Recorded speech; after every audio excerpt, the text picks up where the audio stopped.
Good evening, everybody. My name is E.R. Anderson. I'm the executive director of Charis Circle. Charis Circle is the nonprofit programming arm of Charis Books, and Charis Books is the South's oldest independent feminist bookstore. I'm delighted to be here tonight with all of you to celebrate Body Becoming, A Path to Our Liberation. That is written by Dr. Robyn Henderson-Espinoza, who is a trans queer activist, Latinx scholar, and public theologian. They are the founder of the Activist Theology Project, a collaborative project committed to the collective work of social healing. A thought leader, teacher, ethicist, and poet of moral reason, Henderson-Espinoza is a visionary thinker working at the forefront of movements dismantling supremacy culture and bridging with radical difference. They live in Nashville, Tennessee, and I'll put their social media handles and their website in the chat so you can learn more about them. We had a great time with Dr. Henderson-Espinoza when they visited Charis just not too long before the pandemic. So we had an in-person event. It was a packed house. It was really wonderful.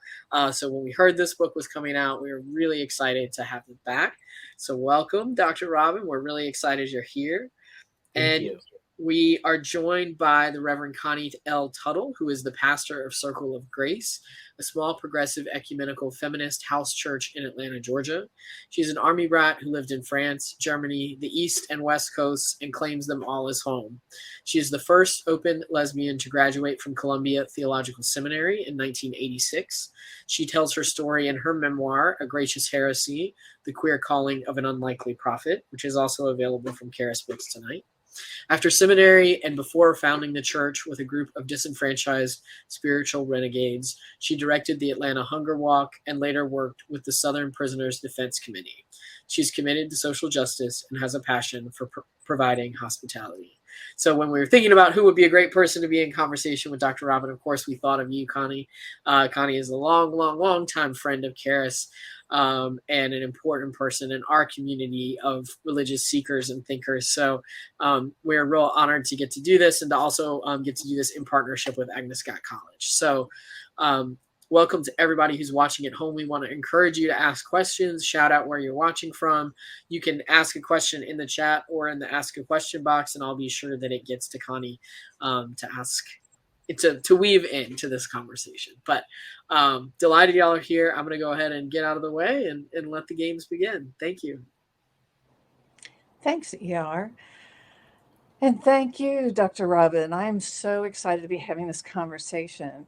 I wanted to start out, one of the things you do towards the end of this book, you have lots of people's voices telling their stories, and you value and honor how important each of our stories is. And I wonder if you could just open us up by telling us some of your story. Yeah, I as I was writing a book on the body and telling my own story of, being born to a Mexican woman and an Anglo man and negotiating the race piece of being melanin deficient, comparatively speaking, to my mother, discovering that I'm on the autism spectrum, being gifted intellectually, having an insatiable thirst for ideas that show up in philosophy and theology. And I wrote these things, just to pull the thread on the multiple stories at the end. It felt important, and I felt like the responsible thing to do was not let my story be the only story about bodies, and that there is a danger of a single narrative. And I think one of the things that many of us encounter in education, certainly in theological education, is that there is a single narrative of theology, and that it's white, clinical, it's the heteronorm, and that the value of that accelerates supremacy culture and accelerates violence against the least of these. And so I tried to incorporate not only my own story of, being marginalized, both in terms of race, class, gender, sexuality, but also this invisible disability that I have.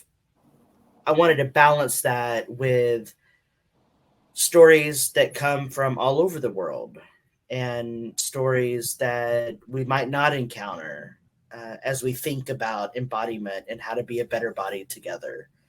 So, and I really love also the way that you talk about bodies as being both individual and collective. yeah.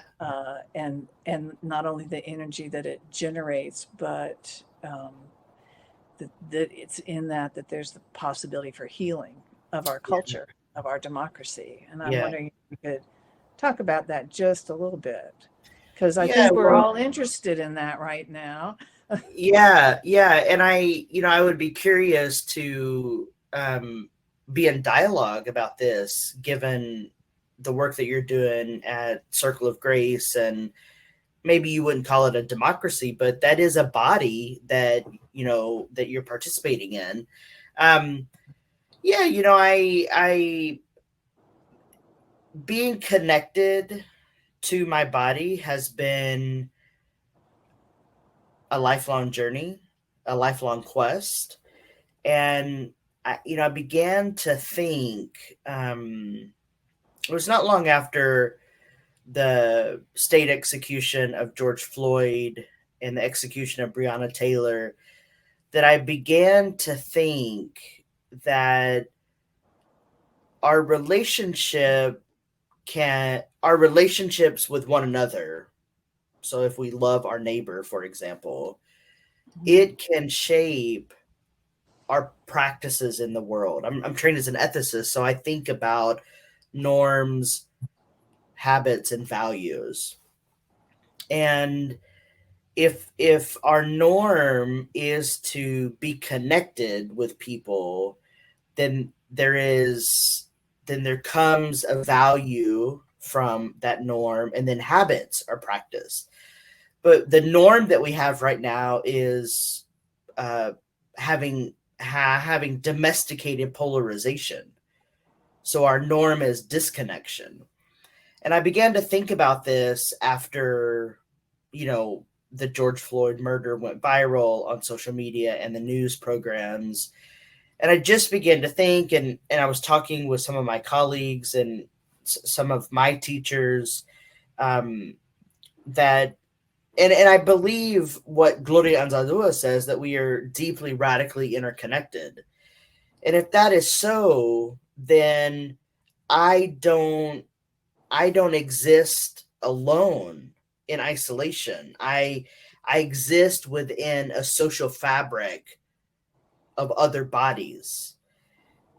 And so I began to think about this on a sort of political scale, political, not meaning Republican or Democrat, but political meaning how our bodies are organized in the world.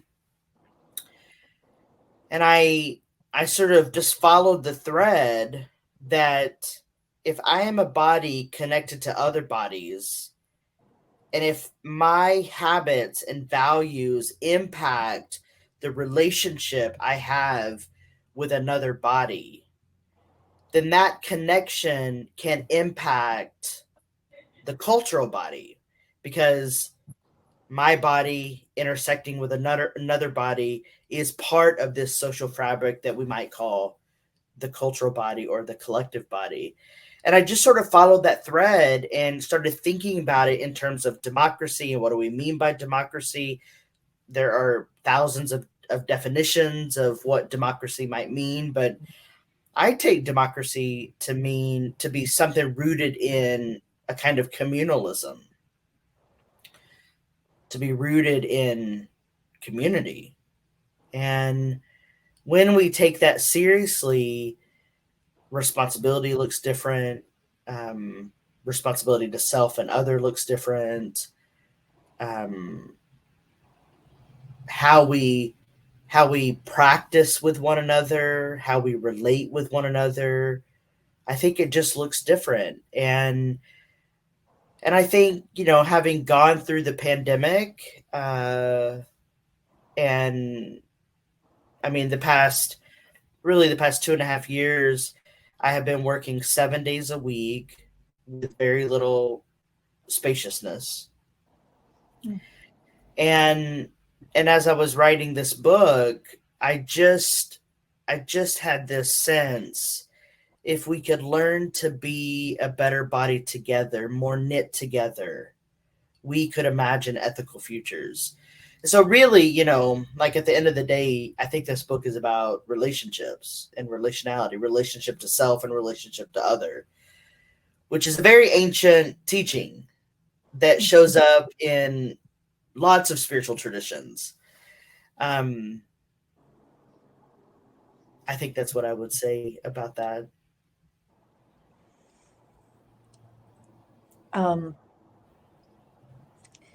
So yes, my question is, so a couple of things came to me as you were talking, that, and one is, I talk to people all the time who say, I don't know what I can do to make a difference. Yeah. And I say everything you do makes a difference. Yeah. And so that intentionality of how you move in the world and how you relate to others. But when you talk about making change in that relational way, it's hard to embrace seeing it happen. Sure. I don't know if I'm articulating that well, but yeah, I mean, I sort of hold to a value that when I change myself, I change the world. Because when I change myself, I then show up in the world differently, and I show up in relationships differently. And that's where I think we need to be spending time in our communities, of doing the deep inner work. And I talk a little bit about this in the book, that, you know, when the execution of George Floyd became a sort of visible reminder of how much violence Black people endure from institutions, the response of the dominant culture, mostly white folks, was to read all the books, because white folks have been socialized to bank information. And what I want to invite people to do is to have an embodied awareness around that information that we consume. And what I mean by that is racism, homophobia, transphobia, poverty, all the things for which we want a different world. mm-hmm. Those things are not just like static points that you can read about and come up with a flowchart to change. The manifesting change around these interlocking systems of oppression is first rooted in trauma. Trauma shows up as oppression on a collective scale. And secondly, it's rooted in having a bodily awareness, or an embodied awareness, or a somatic awareness around how to be different in the world. And this is partially why I left the Bay Area and moved home to the South, because I wanted to be on ancestral land that I knew, whose soil has the DNA of oppression from chattel slavery, from farm workers, and to invite people into a different kind of relationship with themselves and with each other and with the land that we are trying to remember. So, you know, like at the end of the day, I really think this is about relationships, and that I think we can be a better democracy, a better body together when we are in better relationship, when we are in right relationship with ourselves and each other, which is also like a very ancient way of thinking about things. This is not new. There's nothing new under the sun. Ideas come from somewhere. And so I'm just trying to be on the way. So it's interesting that you were talking about white folks after the tragedy of the execution of George Floyd and Breonna Taylor and so many other events that happened went to books. But what I hear and what my experience is much more is building community with people who have different histories and who have different experiences of bodies, of oppression, of histories.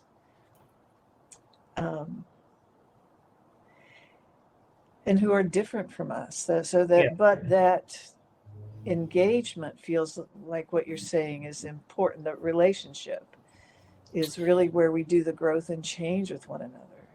Yeah, I think we all get very comfortable in our little niche groups. And my partner and I took a week off, and we traveled to Mexico, which is a place where I spent my summers and where I would go about every 6 months and stay with the same family in Oaxaca, just to get out of the United States and just to be in a different context. And my partner had never been to Mexico. And so we decided to do some travel hacking and fly on points and have a little break. And one of the experiences that we had in Mexico was talking with white folks and people of color who had also traveled to Mexico for a break. And they both admitted that they're Republicans and they want to own their guns. And we began to develop a relationship about the things that matter to us, that we share. We found some common ground. And one of the common ground pieces that we discovered was that community and family is important. And when we began to share the story of, for example, why we decided to get married, I think marriage is a broken system. It's fundamentally patriarchal. I'm not invested in it. But it's the only way that I can have visitation rights in a hospital, for example. And as a trans person living in a red state, I want my partner to be able to be with me in case something happens and to speak on my behalf. And it's ludicrous that I have to have a certificate designated by the state to grant my partner that privilege. But there you have it, right? And we began to share the story on why we decided to get married and what it meant to us. And both of these people said, oh, that gives us chills. Everyone should be able to have this access. And I share that story to say, I know that we are so deeply polarized about lots of things in this world. But when we begin to start at the place of relationship, we find that there are little moves against destructiveness in the polarization. And we find ourselves connected, knit together, imagining another possible world together. I mean, there I was with this Republican, these Republicans, you know. At the end of the day, we wanted similar things. And I really wonder, how do we begin to have conversations with one another? Now, this is another ancient practice. I think it happens at the table. I think it happens over shared food. That is part of every culture and every religious tradition, every spiritual path. Food brings people together. And I think if we can start eating together and creating relationships with one another, we might find ourselves out of this polarization which we have made commonplace.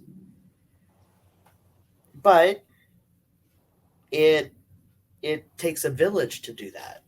And it takes courage, and it takes imagination. And many of us are more invested in oppositional politics, a game of us against them, than we are trying to figure out how to build a cohesive social fabric that we might call democracy. Yeah, you're reminding me, as you're talking about that, you're reminding me of when you talk about oppositional politics, and you talked about being a part of the witness at Charlottesville, Mhm. and how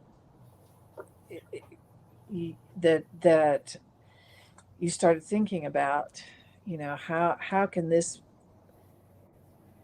suss out that's not an us against them. Yeah. I don't know the answer to that, because I know that when I deal with fascists and I deal with racial hatred or extreme misogyny, it's really hard to want to be a part of a dialogue. Right. It's not that I'm not willing, but there's that other piece. How do we invite people who are oriented in that kind of hatred or that kind of shut downness of their own bodies and their own selfness?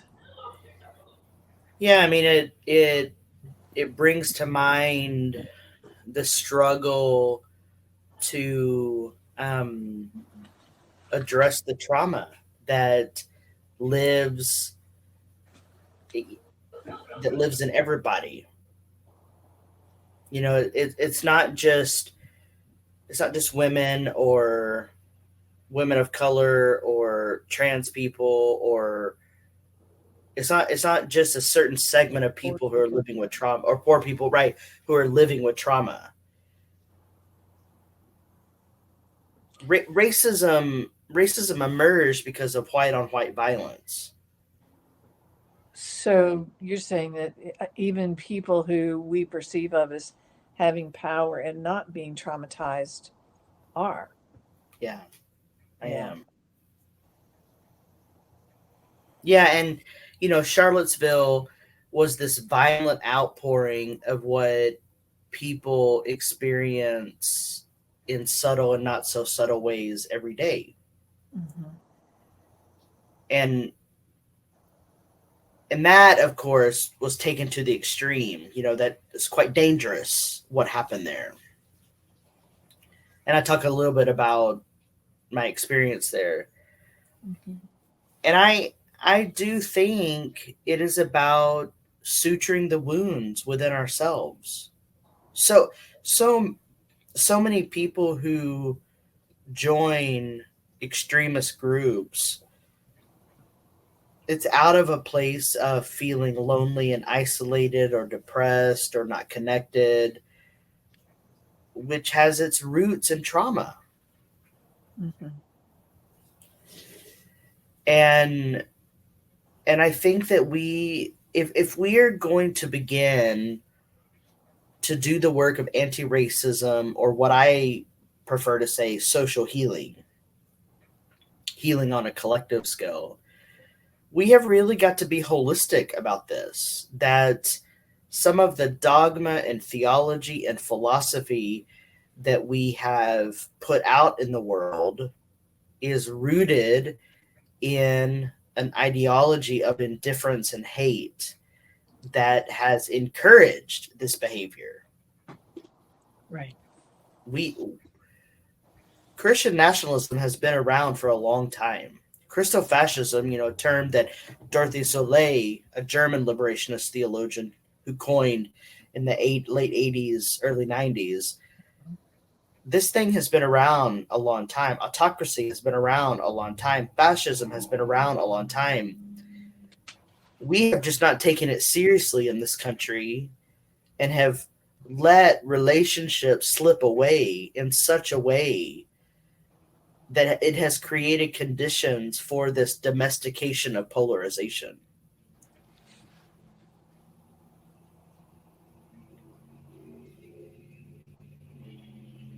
It's scary. It is scary, but thank you. I think you are calling us as a community to take seriously what the work of being humanized with one another is. Yeah. It requires courage and vulnerability and telling our stories and this weekend I did the hardest thing I've ever had to do, which is give a TED Talk. And it's much easier to write your story in a book and send it off to a publisher for people to read in their home or on the train or listen to it in their office. Mm-hmm. It's much different to tell your story and to tell the things that have upended you in front of a room full of 2,500 strangers. Yeah. And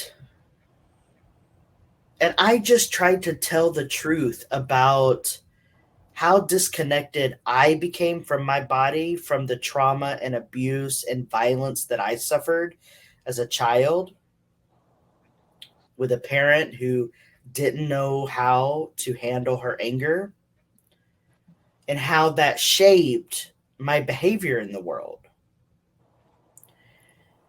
And how walking into my therapist's office 7 years ago, after I had defended my dissertation, and asked, how do I have a relationship with my body? And I think when we begin to do that work as individuals, we can come together as a collective body and begin to ask the same question: how do we be a better body together so that we can imagine ethical futures together?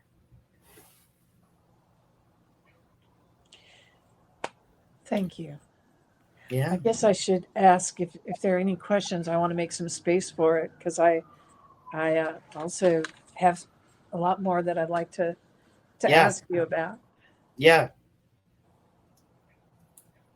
Well, if I don't hear anything, I'm going to move forward. Is there? Yeah. And I think, is ER going to post questions in the chat? Yeah, she was. I think so. So we must have. You must be. Yes, we don't have any yet. All right. Great. All right. Great. So as an ethicist, and I am not, but of course I had to take ethics on Yeah. occasions. Yeah. One of the things that I learned, and one of the things that helps me think about it, is when you're having conversations about ethics, you have to sort of agree on the value, agree on what you're grounding your ethics in, right? Yeah. So what's the grounding you're talking? Is the grounding then healthy bodies, healthy embodiment? I mean, I think that's one way to say it. I would put it in the terms of secure attachments. Secure attachments. Creating a secure attachment with self, mm-hmm. and a secure attachment with each other. When we do that, that changes the relational landscape. And then that changes our behavior in the world. And so if we can value a secure attachment with ourselves and each other, sometimes this is, and this can get tricky, but I used to work for Apple when I was writing my dissertation. I was working for Apple, and one of the kind of values of Apple was assume positive intent. And that can get very tricky when you are dealing with people who are on either extreme. And I agree that there are lots of extremes that people can take that turn into a kind of fundamentalism that is unhelpful. Mm-hmm. I would love to assume positive intent let's just use the police, for example. Mhm. But we know that the police as an institution is derived from slave patrols. That the logic of policing is derived from slave patrols. So I I don't think that I can assume positive intent in policing. But if we talk about community policing, if we talk about a community coming together to say we are going to take care of our community, I think we can begin to practice assuming positive intent in community Mhm. in that particular practice, because that practice is not rooted in an institution that is supremacist, right? Right. It's rooted in a relationality.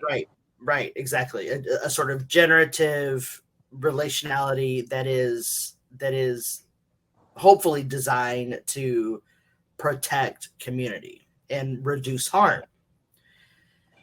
And while I would love for all of us to begin to practice assuming positive intent, we can't because of the toxicity that exists in power structures.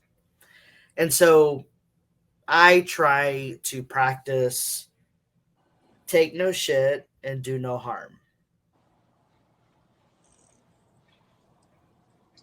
So, thank you. So as I'm thinking about, okay, how am I going to walk out of here and be thinking about how to apply the ethics of attachment to self and attachment to others? I guess it does mean that we're also in a learning process, because we're not going to always make the better choices. Then that's where the intent is important. Yeah. Yeah. Yeah, intention, I think people have misused intention too. But I think there is some value in working to be intentional with people and working to generate a kind of value that is rooted in relationality over transactions. And so we can have intention to not be transactional with people and to actually be relational. So an example of this is I never use the self-checkout at the grocery store. Mm-hmm. I always go to a person who scans my groceries. Why? Because it's mostly people of color who are working at grocery stores that I encounter, who are working long hours, dealing with lots of people who don't probably care about them. And I go through their line and I ask them how they are, how is their day, and what are they looking forward to. So while they are scanning my groceries, I I have this intention of being relational with them instead of them just being a robot that is there to scan my groceries. Right. Right. And I think that, like, if if as if as cities we began to do that, that changes the cultural body, that changes the energetic things that get put out into the universe. Right. You kind of you touch on that in your book, talking about technology replacing embodiment, and I think we got really deep into that during the COVID 2 years plus. Um, Not, and I'm not dissing technology, and I'm not saying that that's what you were proposing, but that sometimes, and correct me if I got this wrong, okay, Dr. But that technology, which its intent is to connect us can disconnect us, can keep us from connecting, can. Absolutely. I mean, these little things that we carry in our pockets, these little computers, these smartphones, while they are designed to bring us together, it has, I think, primarily pushed us apart. How often I mean, now given we are still living in a pandemic, but even in 2019, how often were we gathering together to have real life conversation over texting someone and being consumed in a text thread? Yeah, I've had a Sabbath meal where we always put the phones, turn them off, put them in a basket, put them at the end, someplace else. And there have been Right. people who've been so resistant to that. Yeah. Because that being really present with each other does require an attachment to self. Right. And Right. Right. others. Right. Yeah. Yeah. One of the things that I practice every week is a tech Sabbath. Friday sundown to Saturday sundown, I'm just offline. And I don't respond to email. I don't tweet. I don't post on Instagram. And I try to be present with my 2 cats and my partner and whomever else, we might be in community with that day. Because there is something about practicing presence with people. We have forgotten how to be human with each other. We have become detached from ourselves. We've become barbaric in the way that we treat people. We forget that we are social animals designed to be in community. We are meaning-making people. Mm-hmm. Ideas don't come from an isolated experience. Ideas come from relationship. Also an ancient idea. This is not new. Well, okay, here's another ancient idea, but I was surprised that I didn't see you explore that, or if I missed it, I apologize. But you're talking about bodies, but you never really talked about things being incarnational, that sort of the divinity of the body, or as well as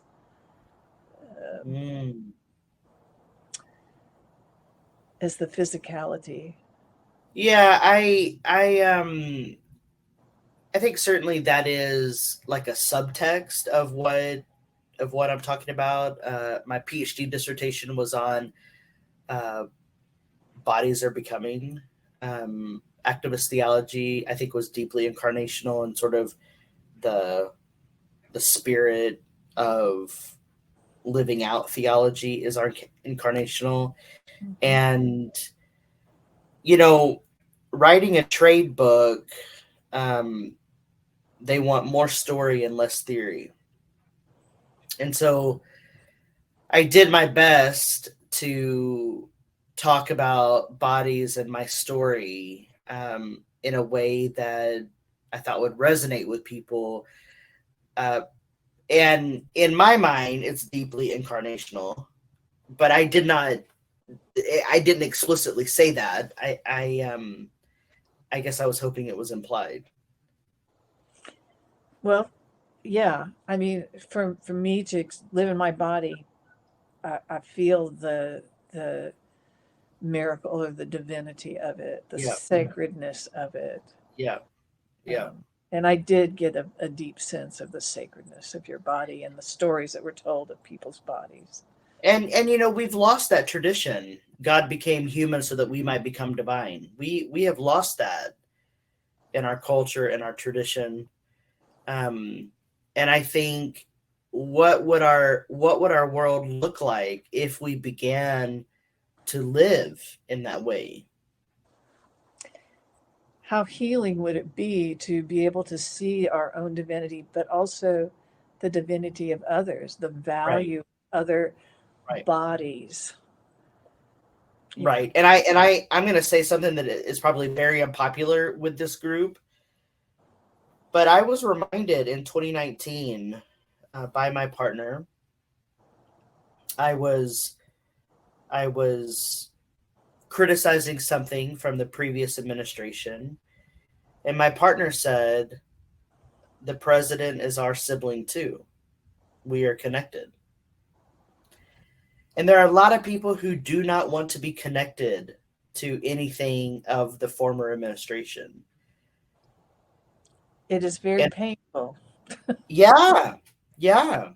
And the reality is that disdain and that and the repulsion that we have to be connected to anything from the former administration is also part of the work we've got to do to suture the wounds. Because the reality is we are connected. And how do we be connected in a way that doesn't subject us to harm, but that it creates conditions for us to suture the wounds? And that's the delicate dance I think we've got to figure out. I don't identify as a progressive anything, because I think progressivism, it just doesn't hold my political or my theological commitments.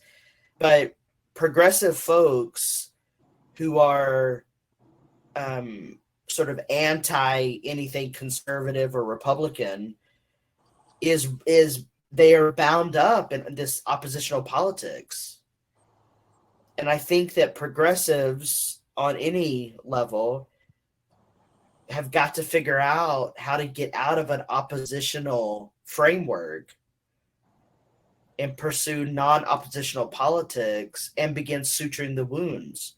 Now, I think liberationist thought sort of embodies a non-oppositional politics, but people aren't ready to go there yet. You know, people still are, they want to be right. They want to be bound up in this us against them game.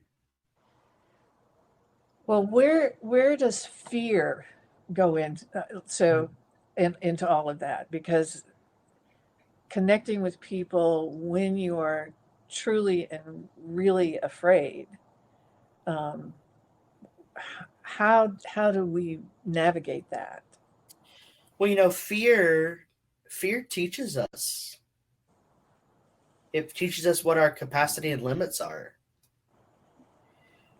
And how do we turn fear into courage?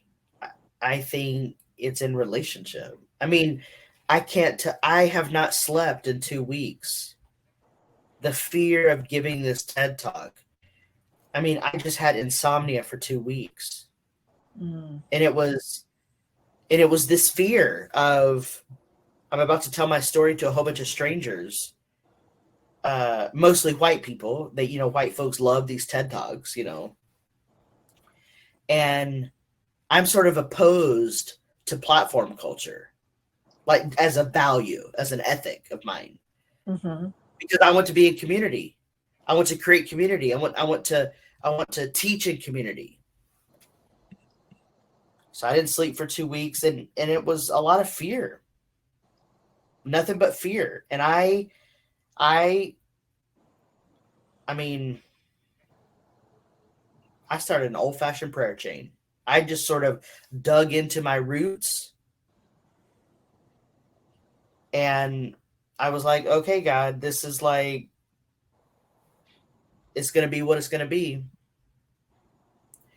And I had to channel that fear into courage, but I was only able to do that through relationship with my community, who said to me, there are 1,000 hands at your back, and there are 1,000 in front of you. Let your mind rest. You've got this.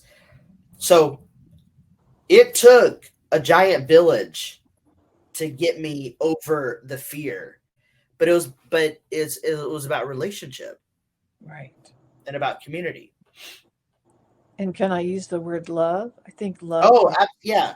Love Listen, grants us courage, or it gives us courage. Well, and the serenity prayer is very true.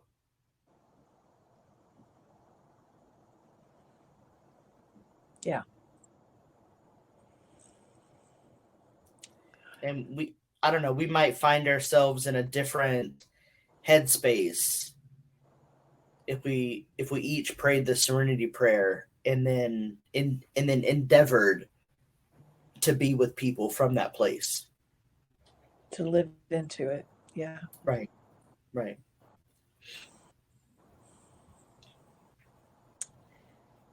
I'm going to look and see if there are any questions.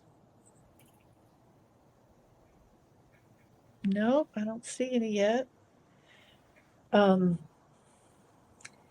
Is there anything that you wanted to make sure that we were able to talk about that I haven't made space for? Well, I just want to say I'm grateful for the conversation. This is my favorite way to discuss ideas, and to know that you pastor a feminist community, I think that's cool to be able to be in dialogue with someone who is walking with people, trying to build ethical futures from the table. And I think, I know that we only have about 13 minutes left, but I just want to invite people to start eating with their communities. Start sharing meals. Absolutely. That's the way to another possible world.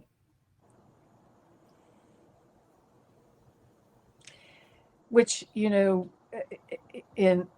our spiritual tradition, it also is based around a meal. And I will say we have reimagined it in that as we share the Eucharist, we say, "Eat and remember who you are." Mm. And that is what I think we do when we sit down and share meals together. Is it helps us connect and remember who we are. Absolutely. Yes. Um, and then with the wine, it's drinking the promises, because it's also and your favorite scripture is one of my favorite scriptures, which is, "Without vision the people will perish." Yeah. And so every time we have communion, it's inviting us to remember and to have vision. Yeah. And that is what I see, body becoming, really opening up a vision of possibilities and some hard work to kind of lean into. Yeah. So, Yeah. I belong in community. I belong with other people who are trying to bring heaven to earth, yourself included. I'm just like a passenger trying to share the good news of another possible world. I try to imagine ethical futures with people.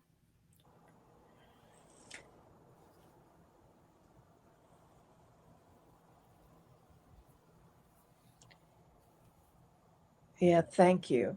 I am so honored to have this conversation with you. Thank And you. maybe we can continue it. Yeah, that'd be great. Yeah.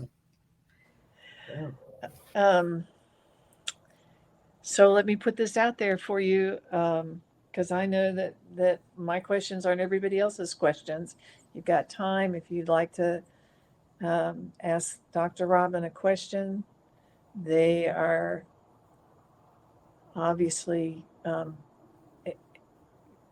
open to all of what we bring to the table. Yeah.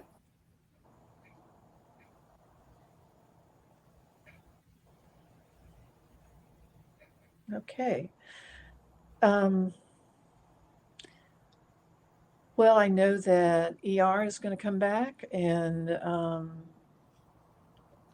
Yeah.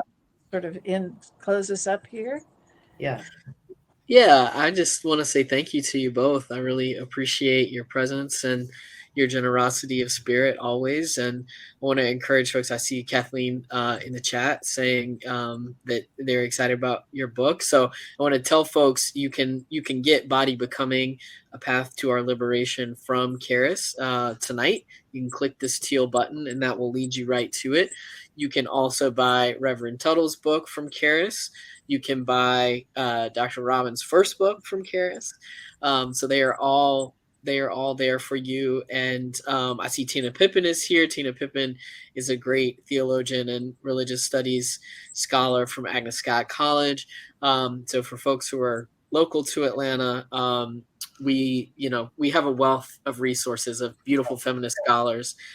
We're very lucky to have so many smart people in our midst, and Charis is always a place where we enjoy having these kind of conversations. So for the young folks who are just coming up in this path, I guess that's my sort of final question for both of you is there anything you wish you had known when you were just beginning on this path as a young theologian? Mm.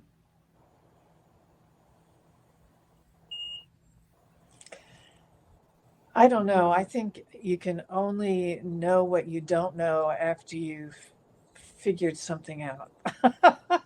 I something about being on the journey and learning the lessons is as important as knowing something ahead of time. So I guess that would be my answer. Yeah, I think for me, I mean, all of my degrees are in theology. I'm a one-trick pony. My undergrad is in theology. I have a graduate degree in theological ethics, and then a PhD in constructive philosophical theology. I wish that my teachers, and I keep in touch with my undergrad and my seminary professors. I wish I knew how much my seminary professor believed in me. She was so hard on me, but it was because she believed in me. And now as a professor, I've got students who are really gifted, and I've got my favorite students, which you're not supposed to have favorite students, but I have them. And I find myself inviting them deeper into the journey in a similar way that my seminary professor did me. And I just want to encourage folks who are starting out in religious studies or theology that if you encounter barriers with your professor, have the courage. Have the courage, because my seminary professor, Dr. Nancy Bedford, she's a Latin American feminist theologian, and we talk almost every day, and she was my professor 2 decades ago, and she had severe mercy on me because I was a wild child in my 20s, and I wish that I would have known that she believed in me like she did. Mm. And I don't know if that could encourage someone tonight.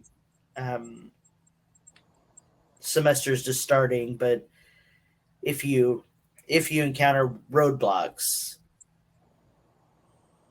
your professor might really believe in you. It might be inviting you deeper into the journey. I think that's very good advice. Well, thank you both so much. For folks who enjoyed this event but maybe already have the book, one way that you can support the work of Charis Circle is you can make a donation of any amount. Truly $1, $2 really does help our work. So thank you for considering that. And we want to let you know that we have, there's a very loud motorcycle going by right outside my door. We have lots of great events coming up this for the rest of this month. So we have Kung Lee Sun's book on Wednesday night, Begin the World Over, which is a speculative sort of retelling of history, of anti-colonial history, decolonial history. We really encourage folks who enjoyed this conversation to come to that. And then Thursday night, we have another event in partnership with Agnes College, Women's Political Representation in Iran and Turkey, Demanding a Seat at the Table, with Dr. Mona Tajali in conversation with Dr. Roshan Iqbal. So I hope that folks will come out again for those events. That last event is actually going to be in person at Charis as well as online. So it's we're back in the full swing of things with the semester and with Agnes Scott. So we look forward to many more joint events. But I hope that Dr. Robyn, your semester goes well. Connie, I hope all continues to go well with Circle of Grace and all that you do, and that you both stay safe and well until we meet again. And ER, I was going to say, I'm going to be in Atlanta in February, and I'm happy to stop by for a couple hours and sign books if people, buy from Charis and want their book signed. I'm happy to figure that out with you. Yeah, so we'll reconnect on email and make a real plan about it, because that would be awesome. Because we'd love to have a little stash of signed books. Yeah, great. That'd be awesome. Great. Yeah, awesome. Well, thanks y'all so much. Take care. Thank Bye. you.